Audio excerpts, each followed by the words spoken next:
महाराज, आज नमस्कार करते तुम्हाला. नमस्कार. कारण जर मुजरा करायला मी झुकली ना तर वाईट लोकांच्या नजरा माझ्यावर पडतील.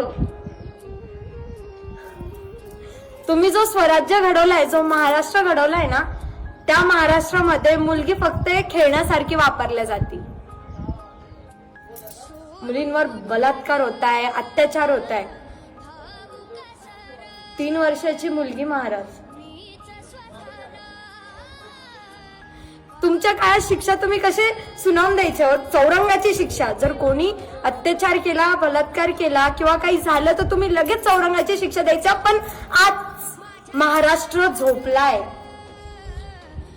आणि आता सगळ्यांना जाग येणार आहे. का शिवजयंती येते ना, मग आता सगळ्यांना वाटेल आम्ही शिवभक्त आहे. पण जेव्हा 3 वर्षाच्या मुलीवर बलात्कार होत होता तेव्हा एक शिवभक्त कुठे होता? कोणातच हिंमत नाही महाराज बलात्कारांना फाशी द्यायची, त्यांना शिक्षा करायची. मला आज खूप त्रास होतोय. का मी तुमच्या काळात जन्माला नाही आली? कदाचित तेव्हा तरी आम्ही मुली सुरक्षित होतो ना, पण आज आम्ही मुली सुरक्षित नाहीये महाराज.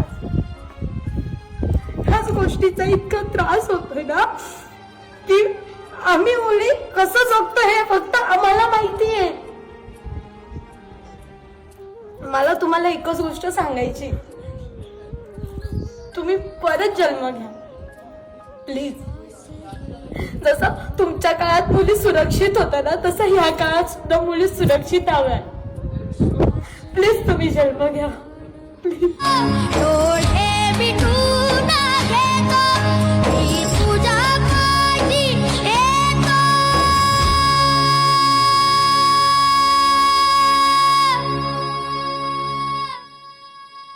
मांडी तुझे दे एकदा माझ्या उशाला.